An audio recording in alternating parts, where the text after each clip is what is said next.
Welcome, beautiful soul who's watching this today. I hope it finds you well.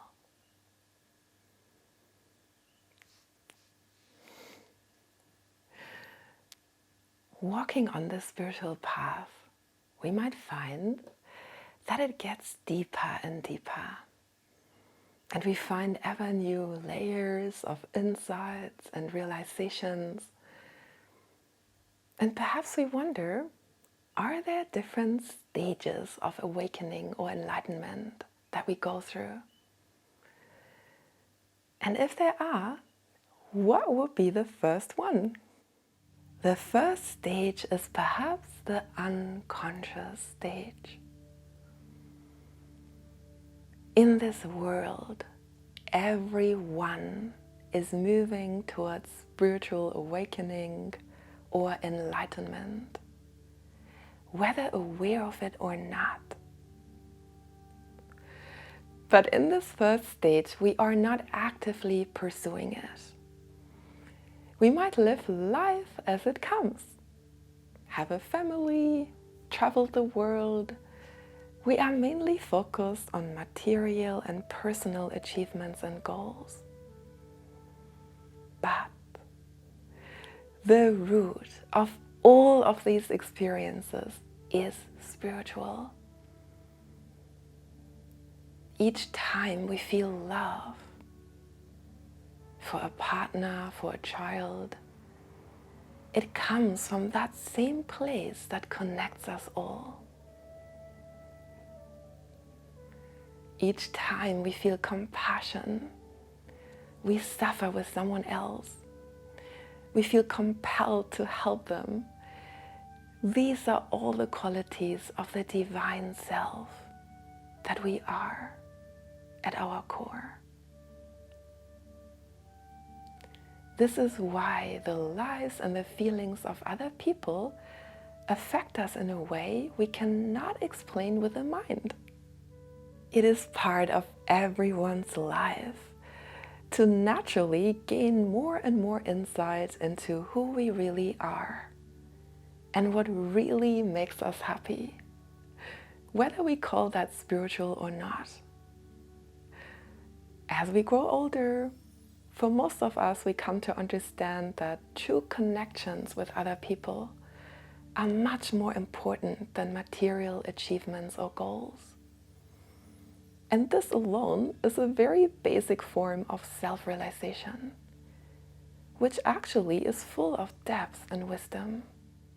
We might call the second stage the unaware seeker. In this stage, our boundaries begin to widen. Perhaps we feel more dissatisfied with what society can offer us in terms of a happy and fulfilled life.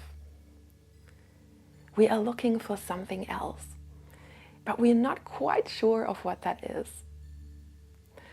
Perhaps we pursue a degree or education if we are so fortunate to do so. We find a partner, buy a dwelling, go on vacation, but there is still something missing. But we don't know what that is. So in that stage, we often end up pursuing a lot of different things, chasing goals that change very rapidly. In the third stage, we gain a bit more clarity. We become aware that we are on a spiritual quest.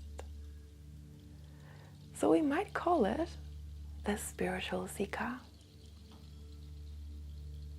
But there is still some confusion.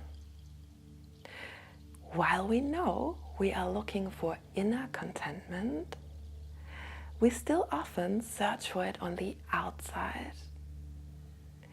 Reading tons of books, following many different guidances, participating in workshops, undergoing different forms of alternative healing.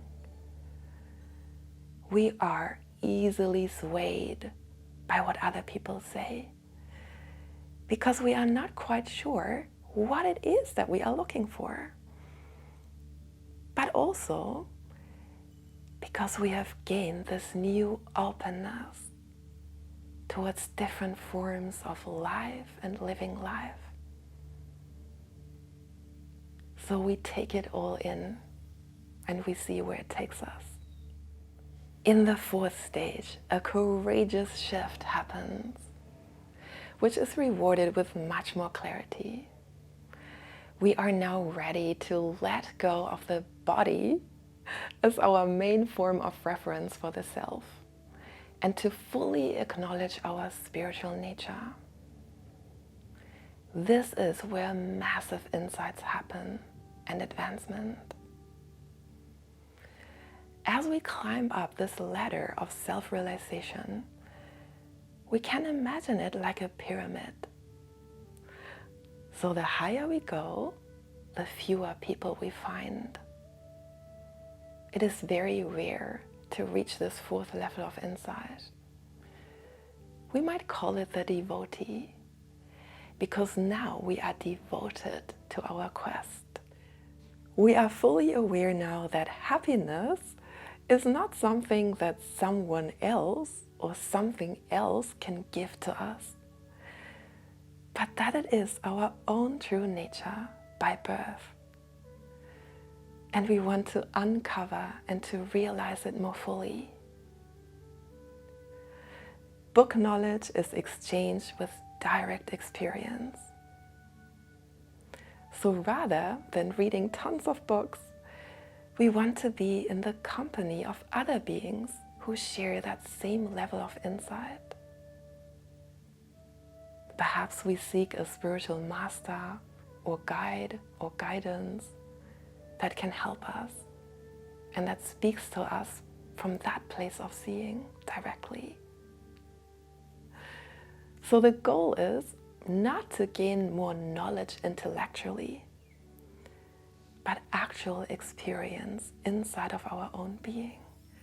The last stage, and perhaps I'm skipping a few in between, but I don't want to make the video too long, is when we become these pointings ourselves.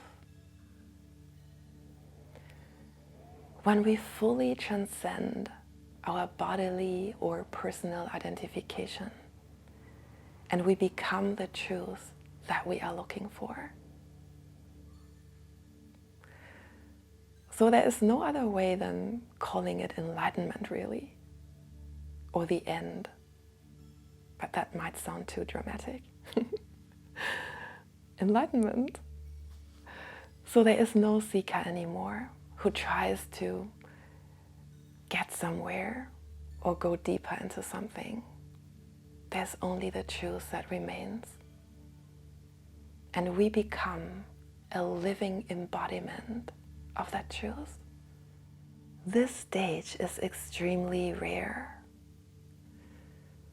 because it requires that we are completely done with experiences on a personal level. We are ready to abandon anything personal. As we walk on this path, we see, of course, that this is not a sacrifice or something terrible or difficult even.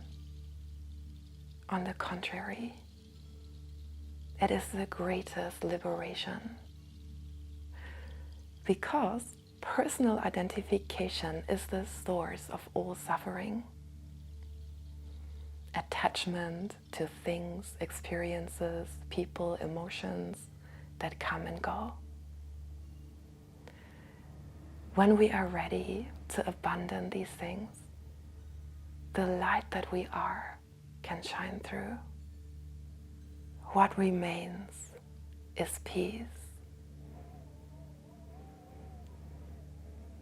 contentment, space that has no boundaries, no end.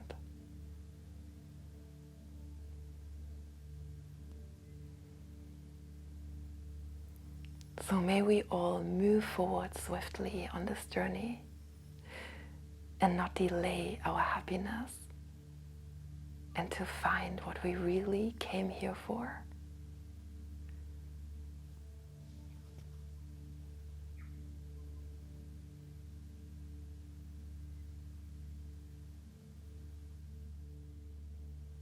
Thank you so much for watching. I hope you enjoyed this video. Please give it a thumbs up. And if you like, subscribe to my channel so we can meet again very soon. Bye.